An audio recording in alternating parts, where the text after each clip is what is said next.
Hello दोस्तों, हमारे YouTube channel में आपका स्वागत है। और आज हम पढ़ने वाले हैं नंबर ऑफ फैक्टर्स। कोई भी संख्या दी होती है तो उसमें पूछता है कि ऐसे प्रश्न आते हैं कि इसमें बताओ कुल कितने गुणनखंड होंगे, कुल कितने गुणनखंड होंगे, और सम गुणनखंडों की संख्या और विषम गुणनखंडों की संख्या, ये चीज़ पूछी जाती है। समझ रहे हो? तो इस टाइप से हम सवाल करेंगे भी। तो सबसे पहले जान लेते हैं। देखो, पहले एक उदाहरण लेके समझ में जिससे आ जाएगा कि क्या एक्चुअली हमको निकालना क्या है। तो जैसे मान लो एक छोटा सा संख्या है, ये अंक 8, ठीक है। इसमें हमको निकालना है कुल गुणनखंडों की संख्या। तो कुल गुणनखंड का मतलब क्या है यहाँ पे? जैसे हम ये, इसका मतलब ये है कि ये किससे किससे कटेगा, कितनी संख्याएं ऐसी हैं जिससे ये कट जाएगा। तो यहाँ पे देखो 1, ठीक है, ये 2 से कट गया, ये 4 से भी कटेगा और ये 8 से कटेगा, ठीक। इतनी संख्याओं से ये कट जाएगा। तो कुल गुणनखंडों की संख्या कितनी हो गई? 4। मतलब 4 संख्याएं ऐसी हैं जो जिससे ये कट रहा है। कुल गुणनखंड कितने हो गए? 4। ऐसे ही सम गुणनखंड अलग। तो सम कौन कौन से होंगे? ये 3 सम कितने हो गए?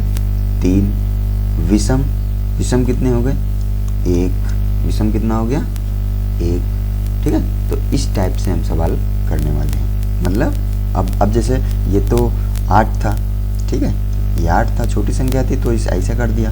जैसे हम 1256 होता तो ऐसे करते नहीं करते हम, ऐसे तो बहुत टाइम लग जाएगा कि एक एक करके हम देखेंगे कौन कौन संख्या से कट रहा है। तो बस यही टाइम बचाने के लिए तो ये आगे तरीका आने वाला है। समझ में आ रहा है? तो इस टाइप से हम अभी सवाल करेंगे। पहले ये देख लेते हैं कि इसका असली तरीका क्या है, जल्दी सवाल करने का क्या तरीका है, ठीक है। तो शुरू करते हैं। जैसे मान लो कोई अगर n संख्या है आपकी, ठीक है, n संख्या है और उसके जब हम फैक्टर करेंगे, देखो इसमें क्या होता है, कोई भी जब संख्या दी होती है तो सबसे पहले उसके हम फैक्टर कर लेते हैं जल्दी। तो फैक्टर करने पर और उसको अभाज्य गुणनखंडों की घातों के रूप में लिख लेते हैं, ठीक। अभाज्य गुणनखंडों की घातों के रूप में कैसे? जैसे 8 का आया 2 गुणे 2 गुणे 2, तो 2 की पावर 3 लिखेंगे, भाई ये अभाज्य है, अभाज्य, तो इसकी पावर के रूप में हमको लिखना होता है। तो मान लेते हैं कि कोई n संख्या है, उसके अभाज्य गुणनखंड है a की पावर p, b की पावर q और c की पावर r, ठीक। इतना आया। तो देखो फार्मूला क्या है या तरीका क्या होते हैं ये।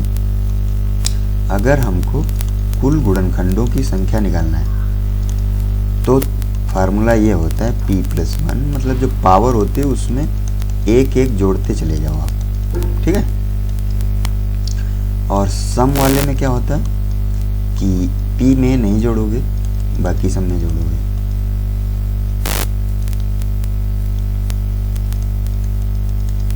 और विषम वाले में होता है 1 q+1 r+1। अब यहाँ पे एक चीज देखो, अगर आपको कुल गुणनखंड जो है पता हो गया और सम भी पता हो गया तो विषम तो आसानी से निकाल सकते हैं। विषम कुल माइनस सम, या सम आसानी से निकाल सकते हैं कुल माइनस विषम, या सम विषम दिया है कुल निकालना है तो दोनों को ऐड कर देंगे, कुल आ जाएगा, ठीक है। तो तरीका समझ में आया कि यहाँ पे जो है कोई भी संख्या दी होगी तो उसके जो फैक्टर करते हैं अभाज्य गुणनखंडों के रूप में, और वो जो पावर आएंगी कुल गुणनखंडों में, वो पावर में एक एक हम ऐड करके उनका मल्टीप्लाई करा देते हैं, ठीक है। अब जैसे एक सवाल देखते हैं, अगले सवाल। तो ये जो है, अगर आपको ये तरीका अच्छा लगा हो तो स्क्रीनशॉट ले लेना इसका। अब प्रश्न करते हैं, तभी समझ में आएगा। जैसे मान लो भाई 8 हमने लिया था, तो पहले छोटी संख्या लेते हैं 64। 64। अब इसके क्या करेंगे? हम फैक्टर करेंगे। तो फैक्टर 64 तो छोटी संख्या है तो सभी को पता होगी कि 2 की पावर कितनी होगी ये, भाई 2 की पावर 5 32 होती है, 2 की पावर 6 कितनी हो जाएगी? 64। तो इसमें कुल गुणनखंडों की संख्या टोटल कितने होंगे? टोटल हमने क्या बताया कि जो पावर्स होते हैं उनमें एक जोड़ा जाता है, तो यहाँ पे केवल एक ही है भाई, 2 ही तो है, तो ये पावर कितनी है 6, इसमें एक जोड़ोगे और कुछ है नहीं, तो यहाँ पे कितना हो जाएगा 7, मतलब टोटल गुणनखंडों की संख्या कितनी होगी 7। अब इसमें सम कितने होंगे, सम वाले में कितने होंगे बताया था 6, मतलब ये वाला नहीं, PQ+1 R+1 ऐसे, जब Q वाला पोर्शन है ही नहीं तो केवल P जो होगा वही आंसर होगा। ऐसे विषम कितने आएंगे, क्योंकि हमको पता है कि टोटल 7 हैं, सम 6 हैं, तो विषम कितने होंगे 1 हो जाएगा। ठीक है, अगला क्वेश्चन देखते हैं। अगले वाले में ये थोड़ा सरल था, मतलब छोटी संख्या थी, अगली संख्या और बड़ी लेते हैं जिससे और अच्छा सवाल लगे। जैसे मान लो 196 है, ठीक, 196 में हम क्या करेंगे, सबसे पहले फैक्टर करेंगे 2, 9, 8, ठीक है, और 7, 7। अब देखो इसको फैक्टर के रूप में लिखते हैं, तो 2 की पावर 2 हो जाएगा, 7 की पावर 2 हो जाएगा। ये समझ में आया। अब इसको हम क्या करेंगे, टोटल कितने होंगे बताओ, सरल है, हमने बताया कि जो पावर्स होते हैं उनमें एक ऐड करके आपको मल्टीप्लाई करना है, तो ये 2 की पावर कितनी है 2 में एक जोड़ दिया, और 2 इसमें भी एक जोड़ दिया, तो कितना हो गया 3 × 3, यानी कितने हो जाएंगे 9। टोटल फैक्टर हमारे कितने मिले 9 मिले। ऐसे ही हम सम वाला निकाल सकते हैं। जैसे सम वाला निकालना चाहें तो क्या करेंगे, P, तो P का मतलब पावर यहाँ पे कितनी है, यहाँ पे 2 और इंटू Q+1, मतलब दूसरी पावर +1, 2 + 1, तो 3 ये हो जाएगा 6। ठीक है, सम वाले कितने आ गए ये, और विषम वाले तो आसानी होती है तीसरा, क्योंकि ये घटा देते हैं, जब घटाएंगे तो कितना आएगा 9 - 6 3। तो ये जो है, इससे सवाल जो है बहुत ही आसान तरीके से हम लगा सकते हैं, कोई भी संख्या दी होगी। जैसे एक और सवाल लेते हैं अगला, जैसे एक हम सवाल ले रहे हैं 360, ठीक है, तो इसको हम कैसे करेंगे 360 के वही फैक्टर करते हैं पहले, 18, 2 90, 2 45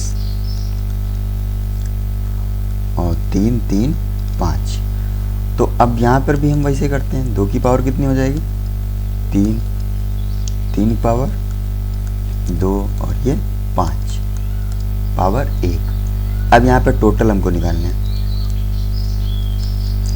टोटल निकालना है तो क्या करेंगे, घात है, इनमें एक एक जोड़ना है बस, 3 + 1, 2 + 1, 1 + 1, कितना हो जाएगा 4 3 2, 4 × 12 दूनी 24 आ गया टोटल। अब ये हमारा टोटल आ गया। अब क्या करेंगे, सम वाला निकालते हैं। सम वाला देखो कैसे निकालेंगे, सम वाले में पहली पता है, पहली घात में जोड़ा नहीं जाएगा, ठीक है, तो 3 दूसरी से स्टार्ट करते हैं, जोड़ना स्टार्ट कर दो, बस हो गया 3 2, 3 × 9 दूनी 18, यानी कि हमारा जो सम वाले गुणनखंड हैं वो 18 हैं और टोटल है 24, तो विषम वाले कितने होंगे 6। इसमें से डायरेक्ट इसमें से घटा दिया गया। तो ये कुछ क्वेश्चन हैं जिनसे आपको समझ में आ गया होगा कि नंबर ऑफ फैक्टर, टोटल गुणनखंड और कुल गुणनखंड है उसमें सम और विषम कितने होंगे वो भी समझ में आ गया होगा। एक क्वेश्चन हम और लेते हैं इससे भी बड़ा, जैसे मान लेते हैं हम कि 1728 ले लें, ठीक है। अगला क्वेश्चन है 1728, तो इसको भी हम फैक्टर ही करेंगे सबसे पहले। अब इसका फैक्टर करोगे, 2 8 16, 2 6 12, 2 छक्कू 8, 2 छक्कू 8, 2 5 6, 2 दूनी 4, ऐसे ही करते जाएंगे कि नहीं करते जाएंगे। अब देखो ये क्या है, 216 6 का क्यूब है, ठीक है, 6 का क्यूब है तो 6 3 बार आएंगे कि नहीं आएंगे। देखो कुछ चीज़ें पता होनी चाहिए, अगर आप गणित पढ़ रहे हैं तो आपकी कैलकुलेशन इतनी फास्ट होनी चाहिए कि कुछ चीज़ें हमें हर चीज़ नहीं करनी है, हर चीज़ पेन एंड पेपर पे नहीं करनी है, कुछ अपने दिमाग में भी रखना है। तो ऐसे जैसे 216 है आपका 216 आ गया, अब 216 जो है करोगे तो उसमें टाइम लगेगा कि नहीं लगेगा। तो अगर लेकिन अब आपको याद है कि 216 किसी का क्यूब होता है, तो जब क्यूब हमको बताया तो उसको डायरेक्ट हम लिख लेते हैं। तो करते हैं, इसको फैक्टर के रूप में करते हैं, 1 2 3 4 5 6, तो 2 की पावर कितने हो गए 6। अब 3 की पावर देखते हैं, 1 2 3, 3 की पावर कितने हो गए 3, ठीक है। अब यहाँ पे हम देखते हैं कि टोटल कितने बनेंगे हमारे, टोटल कितने बनेंगे, वही तरीका 6 + 1, 6 में 1 जोड़ दो और 3 में 1 जोड़ दो, जो घात होते हैं उसमें ही तो जोड़ना होता है। 7 × 4 कितने हो जाएंगे 28, कितने हो जाएंगे 28 गुणनखंड होंगे। 28 ऐसी संख्या होंगी जो जिससे 1728 जो है कट जाएगा, विभाजित हो जाएगा। अब जैसे सम वाले हम निकाल लेते हैं, सम वाले में 3 + 1 6 × 4 यानी कि 24 ऐसी संख्या होंगी जो सम होंगी, ठीक है। और विषम में डायरेक्ट हम निकाल लेते हैं 4, इसको घटा देते हैं इससे। तो ये थे हमारे कुछ प्रश्न जिनसे हमने ये सीखा कि फैक्टर जो है होते हैं, कोई भी संख्या हो उसमें कुल गुणनखंड कितने होंगे और कुल गुणनखंडों में सम गुणनखंडों की संख्या कितनी होगी और विषम गुणनखंडों की संख्या कितनी होगी, ठीक है। तो ये अच्छे से समझ में आ गया होगा।